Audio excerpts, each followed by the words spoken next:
मेरे नबी पाक अलैहिस्सलाम ने फरमाया, अगर तू रब पे भरोसा करेगा ना, तो जिस तरह परिंदे सुबह भूखे निकलते हैं घोंसलों से, ना उन्हें पता होता है किस दफ्तर में जाके बैठना है, ना ये खबर होती है कि मजदूरी कहाँ करनी, ना ये उन्हें पता होता है कि मेरा रिज़्क कहाँ है, वो निकल आते हैं अल्लाह के भरोसे पे। निकलना तेरी जिम्मेदारी है, निकलना। वो निकल आते हैं अल्लाह के भरोसे पे। फरमाया जब निकल आते हैं शाम को वापस लौटते हैं तो अल्लाह उन्हें पेट भर के रोजी अता करता है। भरोसा जाते खुदा पे, भरोसा अल्लाह की जात पे, रब करीम की जात पे। बंदों पे लोग भरोसा करते हैं, दुनियादारों पे, सियासतदानों पे, वडेरों पे, फिर भरोसे टूटते हैं। भरोसा अल्लाह की जात पर। और जब अल्लाह की जात पे तेरा भरोसा होता है ना, तो मेरे भाई उन तन्हाइयों में जिन तन्हाइयों में कोई काम नहीं आता, उन मजबूरियों में जिन मजबूरियों में लोग दामन छुड़ा के निकल जाते हैं, जब तेरा भरोसा अल्लाह की जात पे होता है तो उन बीमारियों में जिनमें मेडिकल रिपोर्टें जवाब दे जाती, डॉक्टर हथियार फेंक जाते हैं, उन तन्हाइयों में, परेशानियों और आजमाइशों में जो जात फिर आगे बढ़ के तेरा दामन थामती है, वो जाते खुदाबंदी ही होती है। फिर अल्लाह तबारक व तआला तेरी मदद फरमाता है, फिर वो उसका करम तुझे थाम लेता है। जब तू भरोसा, हजरत इब्राहिम के लिए आग जलाई गई, 80-100, किसी ने कहा 80,000 फुट ऊंची आग, दाएं बाएं आग ही आग, इतनी बड़ी आग के समेटी ना जाए, परिंदा गुजरे तो गिर जाए। हजरत इब्राहिम को आग में डाला जाने लगा, कोई साथी नहीं, कोई प्यारा नहीं, कोई दोस्त नहीं, कोई भाई नहीं, कोई उम्मती नहीं, कुछ भी नहीं, अकेले मंजनीक बनाई गई, उस मंजनीक में रख के फेंका जाएगा। हजरत इब्राहिम को रखा गया, जब मंजनीक में रख दिया तो हजरत जिब्रील हाजिर हुए, कहने लगे इब्राहिम कोई जरूरत हो तो मैं हाजिर हूं, एक पर मारूंगा, आग सारी इनकी तरफ कर दूंगा। अब फरमाने लगे हाजत तो है पर तेरे साथ मेरी कोई हाजत नहीं। वो बारिश का फरिश्ता आया, कहने लगा हुजूर हुक्म दे तो बरसा दूं। हवा का फरिश्ता कहता है मैं अल्लाह की तरफ से मामूर हूं, मुझे हुक्म मिले तो मैं हवाओं के रुख फेर दूं नमरूद की जानिब, ये सारी आग इन पर गिर जाए, बारिशें बरसा के सैलाब कर दूं। तो हजरत इब्राहिम कहने लगे मुझे किसी की हाजत ही नहीं, जीम जान दा कुछ वसा नहीं हूं, ये जान यार नू दे ते आजाद हो जा, इससे दिल देहन फसाद सारे, दिल दिल बर नू दे ते शाद हो जा, जियो रखे आबाद ते रो वसदा, ते जदों करे बर्बाद बर्बाद हो जा, ओ जदों करे बर्बाद ते फिर बर्बाद हो जा। फरमाया ठीक हो गया, जैसे वो चाहता है मैं तैयार हूं। हजरत जिब्रील अमीन अर्ज करने लगे हुजूर मैं आया हूं, मुझे हुक्म दे। फरमाया कोई जरूरत नहीं तेरी, आप जाइए। तो कहने लगे फिर रब से दुआ ही कर लें। तो हजरत इब्राहिम की आंखों में 2 आंसुओं के कतरे चमके, फरमाने लगे रब को नहीं पता उसका खलील किस हाल में है, वो नहीं जानता, मेरा मालिक है, मेरा रब है, मेरी पेशानी उसके सजदे की लज्जत से आशना है, मैं सिर्फ उसकी बारगाह में झुकता हूं।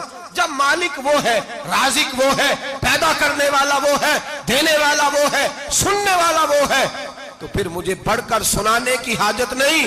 जिब्रील आप जाइए, मेरा भरोसा अल्लाह की जात पे है, मैं जानूं और मेरा खुदा जाने, बीच में कोई नहीं आएगा। हजरत सैयदना और फिर अल्लाह तबारक व तआला के नबी का भरोसा था, तो फिर आजमाया गया उनका भरोसा। ये नहीं कि आग फेंकने से पहले बुझ गई, बल्कि तमाम किताबें उठाइए, आग में एक दफा गिरना पड़ा, आग के अंदर झोंस दिए गए, डाल दिए गए। जब आग में गिरे हैं फिर आवाज आई है या नारुकुनी बरदम व सलामन अला इब्राहिम, ए आग अब तो इब्राहिम के लिए सलामती वाली भी हो जा और ठंडी भी हो जा। तो रब ताला फरमाते हैं तू मुझ पर भरोसा कर, मेरी जात पर तेरा तवक्कुल होना चाहिए। मैं यतवक्कल अलल्लाह फहुव हस्बु, तू मेरी जात पर भरोसा कर, मैं तेरी दुनिया भी अच्छी कर दूंगा, तेरी आखिरत भी अच्छी कर दूंगा। तौहीद बारी ताला का मतलब यह है कि अपने आप को अपने रब के हवाले कर दे, अपने आप को अपने, तौहीद का मतलब यह है कि अपने आप को अपने रब के बस उसके हवाले कर दे, वो जिस तरह चाहे उस तरह करे, जो हमारे लिए फैसला कर दे उस पे सरे तस्लीम खम है, जो मिजाजे यार में आए उस पर देखे ना। हजरत अबू बकर, जनाब उमर, उस्मान गनी, मौला अली, ये खुलफा बने, बाकी सहाबा में से कोई शख्स भी इस मसनद पे आया? कोई नहीं आया। फिर कुछ सहाबी गवर्नर बने। हजरत बिलाल हबशी किसी ओहदे पे भी फायज नहीं हुए, नौकरी सबसे ज्यादा, एक ओहदा भी नहीं। लेकिन तारीख में कोई कमजोर हवाला भी नहीं कि कभी हजरत बिलाल ने कहा हो कि मैं बड़ा परेशान हूं, कुछ भी नहीं, जायदाद नहीं यार, बना कुछ नहीं, घर कोई नहीं, तो चलो मकान बन जाते, 2 दुकानों का किराया ही आने लगता, कोई बात नहीं फरमाई, जिंदगी को मुतमईन गुजारा। वही हजरत बिलाल कहने लगे जो मेरा मकाम है वो तो किसी और का है ही नहीं, वो तो किसी और का है ही नहीं। सहाबी जहां भी थे वो कहते थे हवाले कर दिया अपने आप को अपने रब के। हजरत फातिमा बिनते कैस एक सहाबिया थी, उनके खामन का विसाल हो गया, एक अमीर आदमी का रिश्ता भी आया और नबी पाक सल्लल्लाहु अलैहि वसल्लम के गुलाम उसामा बिन जैद का रिश्ता भी आया। ये उसामा गरीब भी थे, गरीब थे, गुलाम भी थे, रिश्ता आया। अब उन्होंने हुजूर की रिजा दरियाफ्त की तो नबी पाक का झुकाव गुलाम उसामा की जानिब था। अब उनके सारे घर वाले कहने लगे हुजूर का अगर तुम समझती भी हो तो मशवरा है, चाहत है, हुक्म तो नहीं ना, हर आदमी को इजाजत है, मर्जी से निकाह कर सकता है, तो आप अमीर आदमी से रिश्ता करें जो आपको खुश रखे।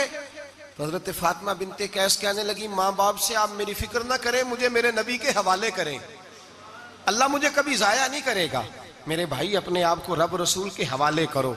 हम लोगों ने अपने आप को अपनी सोच के हवाले किया है, नफ्सियाती मरीज बन गए हम लोग। परेशानी है कि खत्म नहीं होती, दिक्कत है कि खत्म नहीं होती, मुफ्त की आवाजारी है, हर वक्त लोग डिप्रेशन और टेंशन का शिकार है। भाई अपने आप को अपने रब के सुपुर्द करो। यहां तो कोई किसी चौधरी को कह दे कि भाई जिस तरह का तेरा दिल करता है मैं तेरा उस तरह कर ले, तो वो इंसान का नुकसान नहीं करता, कहता है वो तो मेरे पलड़े में ही आके बैठ गया है तो कैसे नुकसान करूं। अगर रब करीम को कह दोगे कि या अल्लाह तेरे हैं, जिस तरह तू बेहतर समझे हमारे साथ सलूक कर, उसकी बारगाह की तरफ झुक जाओ, उसकी जानिब तवज्जो कर जाओ, अल्लाह तबारक व तआला के हो जाओ। जाएं अल्लाह तबारक व तआला की बारगाह में। लोग इतने चक्कर दफ्तरों के लगाते हैं, अगर इतने नफल पढ़ें तो अल्लाह तबारक व तआला जल्दी आसानियां फरमा दे। लोग जितना दोस्तों यारों की जो है वो जाकर खुशामद करते हैं और अपना काम निकलवाने के लिए जितनी उनके दरवाजों पे जाकर बैठते हैं, उससे अगर चौथा वक्त भी मस्जिद को दें, कुरान पाक को दें, तो मेरे भाई बड़ी जल्दी अल्लाह आसानियां कर दे। लेकिन हम दुनियादारों का दरवाज़ा खटखटाते हैं, अगर अल्लाह का, अल्लाह वालों का, अल्लाह के रसूल का दरवाज़ा खटखटाएंगे बड़ी जल्दी खुलेगा, बड़ी जल्दी खुलेगा। हजरत हसन बसरी रहमतुल्लाह अलैह खिताब कर रहे थे, हजरत हसन बसरी वाज फरमा रहे थे, तो वाज फरमाते कहने लगे लोगों अल्लाह के दरवाजे पे दस्तक देते रहा करो, इंशाअल्लाह दरवाजा खुल जाएगा। दस्तक देते रहो, अल्लाह के दरवाजे पे खुल जाएगा। दस्तक देते रहो, मालिक के दरवाजे पर खटखटाते रहो। पर्दे के पीछे औरतें भी बैठी थी। हजरत राबिया बसरी बोल पड़ी, कहने लगी हसन बसरी क्या कह रहा है, अल्लाह के दरवाजे पे दस्तक दो खुल जाएगा। पहले मुझे ये बता रब का दरवाजा बंद भी होता है, कभी कभी बंद भी हुआ है, खुलेगा तो वो जो किसी वक्त बंद होता हो। हजरत हसन बसरी की चीख निकली, रो पड़े, कहने लगे हसन बसरी तुझसे ज्यादा तो ये बीबी रब करीम को जानती है, ये औरत तुझसे बढ़कर अल्लाह की मारिफत रखती है, तुझसे ज्यादा जानती। भाई दरवाजा खुदाबंदी पे झुके।